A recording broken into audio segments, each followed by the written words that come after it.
Rusia, răul absolut al omenirii. Anul 2024 a fost unul electoral la gradul superlativ. Alegeri peste tot în lume, inclusiv în Statele Unite ale Americii, inclusiv în Rusia, inclusiv în România și în Republica Moldova. Importanța lor la nivel mondial este diferită, dar un lucru este cert. Democrația electorală a suferit schimbări radicale, iar modificarea supremă constă în influențarea votului cetățeanului din cauza sau datorită rețelelor de socializare. Accederea la libertatea de a se exprima public, fără jenă, fără limite, fără restricții, a tuturor categoriilor de oameni din societate, coroborată cu inteligența artificială, a dat un rezultat monstruos. Dezinformarea și minciuna prevalează asupra discernământului, deformând percepția colectivă până la absurd. Unii experți califică epoca actuală drept o era post-adevărului. Consider că epoca post-adevărului durează de la apariția omenirii. Amintesc, adevărul niciodată nu a fost considerat o virtute. Adevărul sfidează nimicnicia gândirii înguste, obscurantismul miopiei intelectuale și prostia naturală, cea care este încuibată, din păcate, în majoritatea capetelor umanității. E suficient să ne amintim de Galileo Galilei, care în timpul procesului său de judecată i-a încurajat pe închizitori să privească prin telescopul său pentru a se convinge de mișcarea corpurilor cerești. Dar închizitorii au refuzat să privească prin telescop, deci au refuzat să accepte adevărul. Iată de ce adevărul este o mare virtute pentru cei care doresc nu doar să privească, ci și să vadă, nu doar să asculte, ci și să audă, nu doar să taie, ci și să măsoare. Rolul elitelor în astfel de situații de cumpănă devine hotărâtor și el se developează doar în cazul când elitele sunt autentice, responsabile, cu un sentiment acut de sacrificiu în folosul celor mulți, care, nu neapărat, le vor înțelege mesajul vizionar.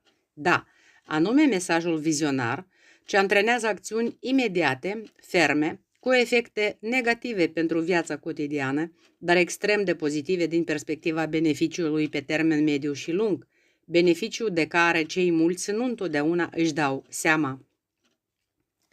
Personalitățile istorice importante au marcat mersul omenirii pe calea progresului. Aceste personalități s-au manifestat prin caracter, curaj, intelect, talent. Au fost urmate de popoare, armate, regate, au croit frontiere, au unificat națiuni, au edificat sisteme sociale. Lupta biblică între bine și rău, împletită cu marele gândiri filosofice, au ghidat în mare măsură acțiunile personalităților istorice. Puterea cu care au fost înzestrate aceste personalități, grație calităților personale, dar și dragostei populare, le-a oferit libertatea de a lua decizii fie în numele binelui, fie în numele răului.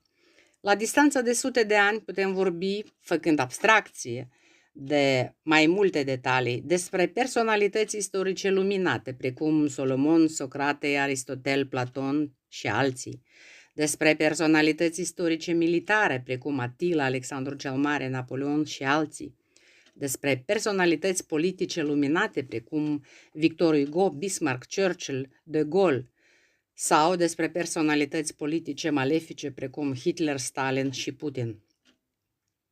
Părea că nimeni și nimic nu putea să pericliteze bunăstarea continentului european în secolul 21, după un secol cu 2 războaie sfâșietoare, în care s-au produs fenomene genocidare, așa ca Holocaustul, deportările, foametea organizate, exterminarea în masă a oamenilor pe criterii politice, pe criterii de gen, pe criterii de etnie. Or, somnolența abundenței materiale a zăvorât cu 7 lăcate undeva în subconștientul istoric posibilitatea renașterii răului absolut în cea mai hădoasă formă a sa, războiul modern, de parcă ar fi coborât din filmele de science fiction. Occidentul, ramificat prin instituțiile sale birocratice, acestea fiind profund ancorate în limbajul de lemn al promisiunilor, prea că își pierduse orientarea existențială și încerca să scoată în prim plan tot felul de subiecte moderne, emisii CO2, motoare electrice, energia vântului, egalitate de gen și alte teme minuscule. Iată că nici la câteva zile după pandemia COVID-19, în plină inima a Europei, monstrul imperial asiatic pe nume Rusia lui Putin a pornit un război sălbatic împotriva Ucrainei la 24 februarie 2022. De ce? Pentru că ucrainenii sunt mai deștepți, pentru că ucrainenii sunt mai harnici, pentru că ucrainenii sunt mai talentați, pentru că ucrainenii sunt dornici de libertate în raport cu rușii. Războiul durează mai mult de 1000 de zile. Ucrainenii plătesc în fiecare zi cu viețile lor, cu viețile militarilor săi, cu viețile copiilor, părinților și bunicilor. O întreagă națiune a devenit martir și apără libertatea Europei, libertatea noastră, a românilor din Republica Moldova și România. Primele zile de război au isterizat, așa zis, și experți occidentali, care trâmbițau pe la televiziuni că Putin cucerește Ucraina în câteva zile. Occidentul rămânea în expectativa unei victorii rapide a regimului de la Kremlin asupra Kievului. Mult prea slăvită armată rusă, cea de-a doua putere militară a lumii, așa cum pretindea, era așteptată de opinia internațională să mărșăluiască pe străzile Kievului, dar nu a fost să fie. Națiunea ucraineană s-a mobilizat și-a strâns rândurile și-a pus economia pe picior de război și-a antrenat militarii, a făcut diplomația războiului obținând ajutoare militare și susținere internațională. A lansat un război informațional antirusesc de o magnitudine și eficiență totală. În fața acestui comportament absolut admirabil al națiunii ucrainene, Occidentul pare să fie un adolescent bâlbâit, care a început cu a livra veste antiglonț, apoi s-a temut să livreze instalații de apărare, arme, blindate, rachete, dar ulterior le-a furnizat cu mare întârziere. Se pare că Occidentul încă nu a deschis larg ochii pentru nu doar a privi, ci și a vedea, a înțelege că Rusia este răul suprem al omenirii la ora actuală. Regimul de la Kremlin nu poate fi reeducat. Cele 18 pachete de sancțiuni nu au dat rezultatul scontat. Rusia e susținută de China, Iran și Coreea de Nord. Războiul Rusiei împotriva Ucrainei este deja un război mondial. Lansarea de către armata rusă a rachetei intercontinentale împotriva Ucrainei marchează o nouă escaladare la nivel internațional. Amenințarea nucleară a Rusiei prinde contur. Occidentul tărăgânează în a înțelege pericolul pe care îl reprezintă Rusia pentru securitatea mondială. Acest război a scos la iveală caracterul vetust al instituțiilor internaționale fondate după cel de-al doilea război mondial. Impotența ONU și a agențiilor sale extrem de ramificate în a stabili pe căi diplomatice războiul pune la îndoială necesitatea existenței în continuare respectivei organizații în versiunea actuală. Rusia agresoare continuă să fie membru al Consiliului de Securitate ONU cu drept de veto. ONU trebuie desființată și în locul ei creată o altă instituție internațională. NATO, la ora actuală, pare a fi extrem de prudent, absolut dezamăgit în materie de idei pentru a face față provocărilor Rusiei. NATO pare a fi devenit insuficient pentru securitatea europeană și a venit timpul creării unei organizații militare a statelor europene pentru a asigura securitatea europeană și a ține piept Rusiei agresoare. Războiul a surprins Europa absolut nepregătită pentru confruntări militare.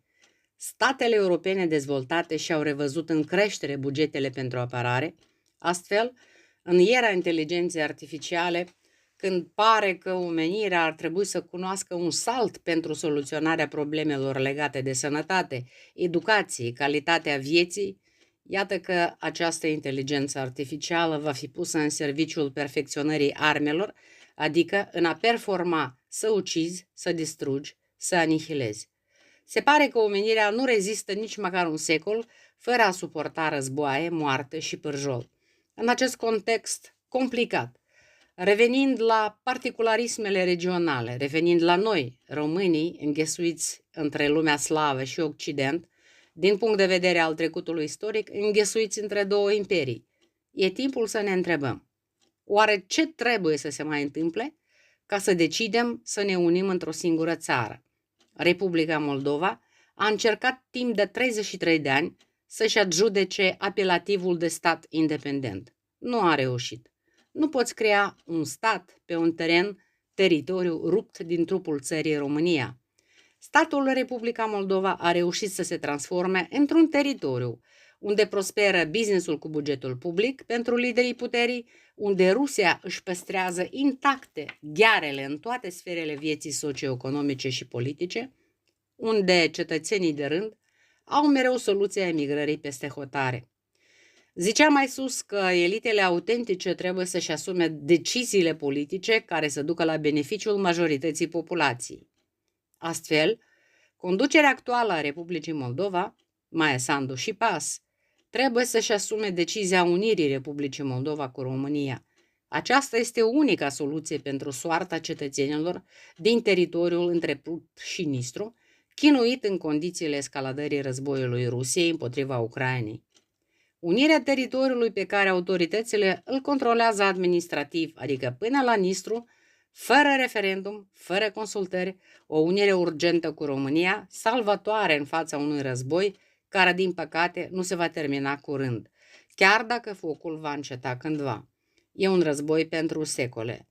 Iar politicienii care dețin puterea, dar care nu au înțeles acest lucru, nu-și merită apelativul de elită.